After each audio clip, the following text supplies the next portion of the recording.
मेरे प्रिय भारतवासियों, कमांडर सुधीर कुमार का नमस्कार। A very good morning. मैं एक ही मुद्दा बार बार आपके समक्ष लेकर आ रहा हूं और वो मुद्दा है जो हमने 100 साल में सबसे एक मुसीबत का टाइम झेला है। वो टाइम अभी चल रहा है, वो है कोरोना, कोविड-19 के खिलाफ हमारी लड़ाई। और वो सेकंड फेज में, फर्स्ट फेज की लड़ाई हमने बहुत ही सक्षम तरीके से जीती और हमने ये भी दिखाया कि हमारा दिल और भारत का दिल और प्यार पूरे विश्व के लिए किस तरह से है। और हमने फेज़ 1 में इसी तरह से दवाइयाँ और दूसरी मदद सभी देशों की जिनके ऊपर फेज़ 1 का इफेक्ट ज़्यादा था। आज उसी का कारण है कि फेज़ 2 में पूरी दुनिया से वो सहायता हमारे लिए उमड़ पड़ी है और हम फेज़ 2 की निर्णायक लड़ाई को चलते हुए एक ऐसे निर्णायक फेज में पहुंच चुके हैं जहां की हमारी अपनी हर एक भारतीय की समझ, सोच घर घर के अंदर हमें विजय बनाएगी। इसमें सिर्फ चंद दिनों की ज़रूरत है कि हमें बहुत ही अच्छी तरीके से सभी सेफ्टी चीज़ों का ध्यान रखते हुए सोशल डिस्टेंसिंग, घर पे रहना, अपने हाथ वॉश करना, ये सभी चीज़ जो हैं उन सब का बहुत ही योगदान रहेगा। लेकिन मैं एक इंडियन नेवी का वेटरन हूँ, एक सीनियर सिटीज़न हूँ और मेरे भी अपने विचार हैं। मैंने भी पूरी दुनिया देखी है, पूरी दुनिया में मैंने विश्व भ्रमण किया है, काफ़ी देशों पे। और मैं विश्वास के साथ कह सकता हूँ कि हर एक भारतीय को अब एक ऐसी स्थिति में भारत पहुँच चुका है। आज हमें ज़रूरत है कि हमारा हर एक परिवार, हमारा एक युवा एक योद्धा के रूप में कन्वर्ट हो। हमें इज़राइल की तरह सीखना पड़ेगा जहाँ पर चारों तरफ दुश्मन हैं। भारतवर्ष में तो दो तरफ दो दुश्मन हैं जिनके पास परमाणु हथियार भी हैं और एक दुश्मन ऐसा है जिसमें मैं पूरे विश्वास के साथ कह सकता हूँ कि फेज 2 में ये एक बायो वारफेयर है और जो डेफिनेटली जहाँ से लीकेज हुआ है वो चाइना ही उसको द्वार है।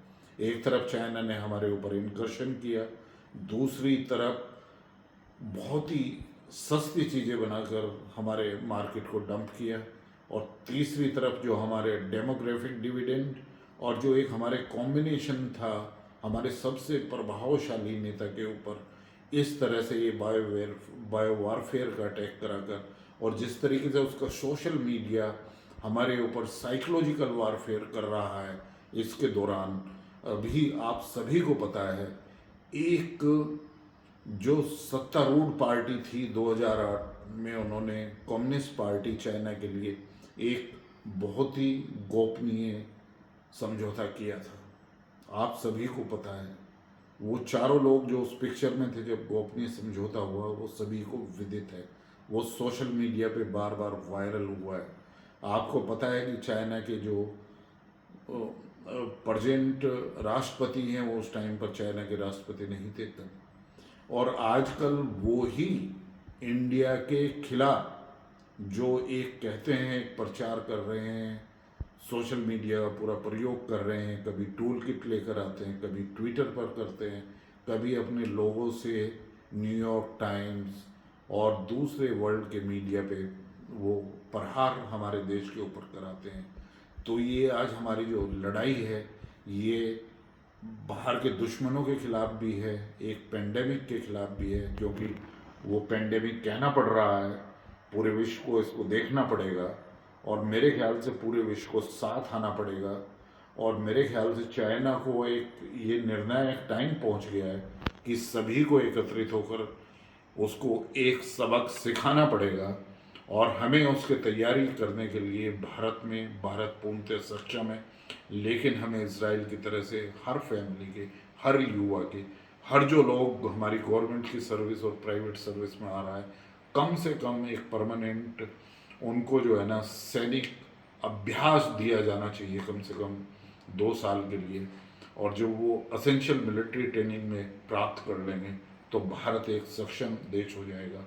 दूसरी तरफ जिस तरीके से पेंडेमिक से लड़ने के लिए जो डिफरेंट ट्रेजडीज, जो डिजास्टर हैं, चाहे वो मैन मेड डिजास्टर हैं या नेचुरल डिजास्टर हैं क्लाइमेट चेंज की वजह से, उसके लिए हमने जो सक्षम पॉलिसी बनाई है, जो अपनी एनडीआरएफ की प्लेटफॉर्म बनाई है, जो हमने एनडीएमए के अंदर जो हमारा योगदान है, और जिस तरीके से हम ऑक्सीजन प्लांट्स को हर एक डिस्ट्रिक्ट में, जिससे उनको सेल्फ रिलायंट बना सकें कल को, ये बहुत ही अच्छी पहल है। और जो हमारी NHI, National Highway Authority of India, वो सारे अपने रूट्स पर इस तरह के ऑक्सीजन प्लांट्स बना रही है, या हमारा जो निजी क्षेत्र है, जिस तरीके से जो हमारे औद्योगिक घराने हैं और जो हमारी कंपनियां हैं औद्योगिक प्राइवेट निजीकरण क्षेत्र में, जिस तरह से उन्होंने ऑक्सीजन में योगदान दिया है, ये आगे भी रहना चाहिए। हमें अपनी स्वस्थ प्रणाली को, हमें अपनी बहुत ही सक्षम बनाना पड़ेगा। गांव गांव में हमारे हॉस्पिटल्स होने चाहिए, उनमें पूरी ऑक्सीजन की व्यवस्था होनी चाहिए, और कल को हमें तैयार रहना है कि इसी तरह के जो पेंडेमिक है, बायो वारफेयर, या टुमारो में be the chemical warfare, maybe after that the radiation warfare, we have to be ready to fight this kind of a war, so that we have got exhaustive preparation to fight such kind of a war. Because the most important element is that we have got the enemies within, so called intellectuals, so called Latian media, so called leftist mindset, so called opposition, so called award Wapsi gang, so called the opposition, which always strike. They are the haters of Narendra Modi, and they always find an excuse to not only hate him, but to bring down the image of India in the world.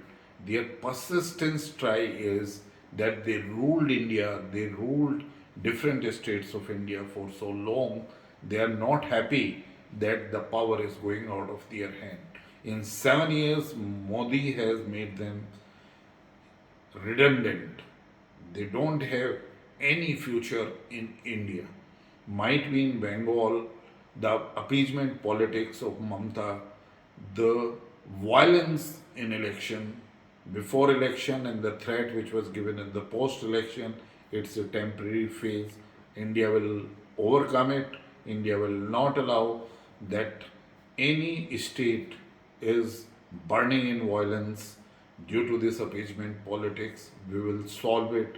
We have very amicably and very forcefully and with a very decisive mandate, we have changed the things in Kashmir. The same way we'll change the things in Bangalore. Everything in Bengal, West Bengal, everything will come under control. So what I am trying to say, we need to be united. We have to have a mindset that we contribute into the nationality.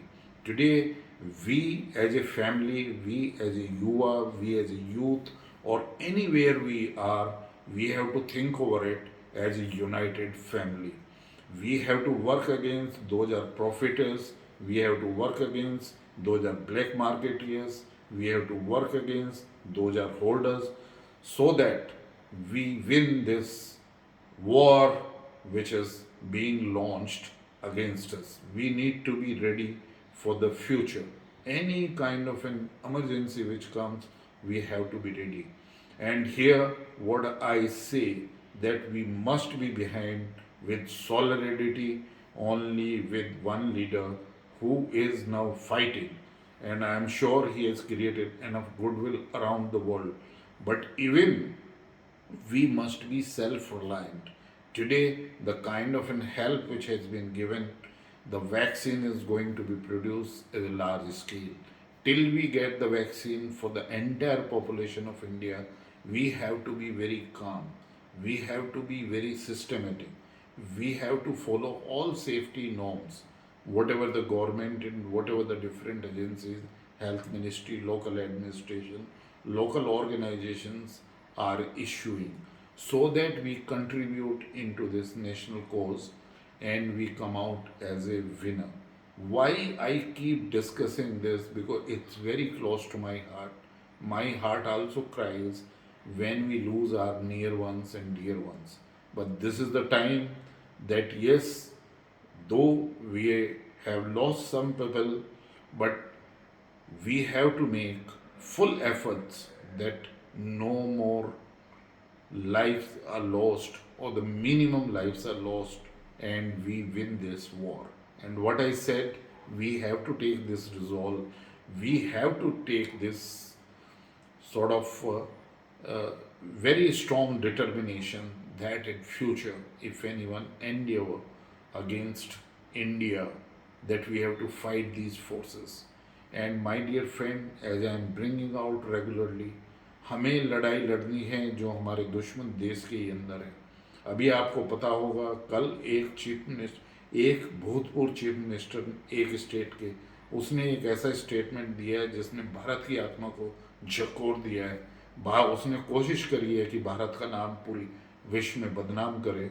और उस chief minister ने कहा है कि देखिए, आज भारत, पहले कह रहे थे कि ये चाइना का वायरस है, आज लोग कह रहे हैं कि ये भारत से फैल रहा है और भारत से फ्लाइट बंद कर दी गई है। कहीं पर किसी देश में भारतीय जो टैक्सी चला रहे थे उसमें लोग नहीं बैठ रहे हैं।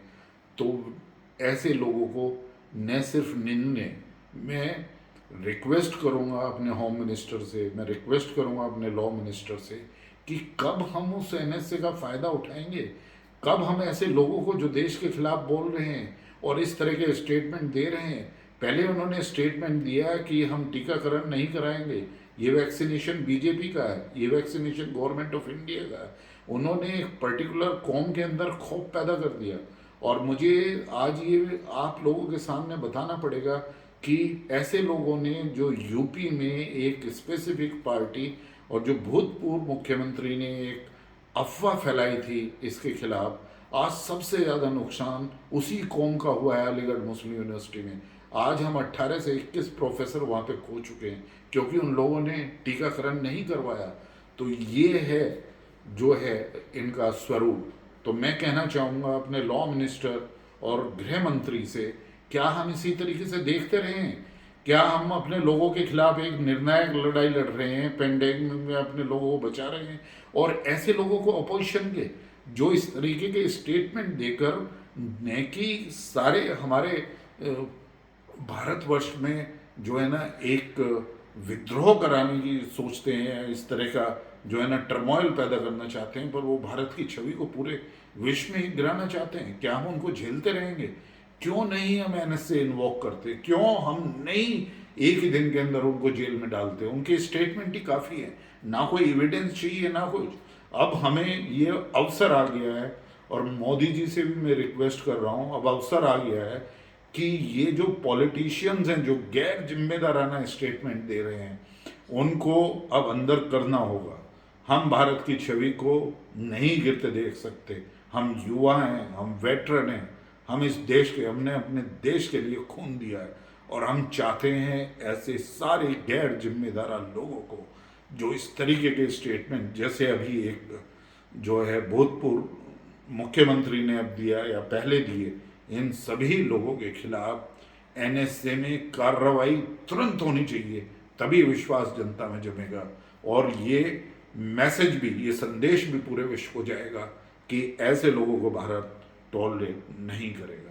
तो इसी के साथ सभी भारतीयों को शुभकामनाओं के साथ मेरा यही संदेश है कि हम पूरे यूनाइटेडली इस फाइट में सभी सेफ्टी नॉर्म्स को फॉलो करते हुए इस वॉर में अपने देश के पीछे खड़े रहें, गवर्नमेंट ऑफ इंडिया के और अपने लीडर के पीछे रहें, और सारी बातों का पालन करें जिससे हम एक जो निर्णायक दौर में हम पहुंच गए हैं, हम उसमें विजयी हों।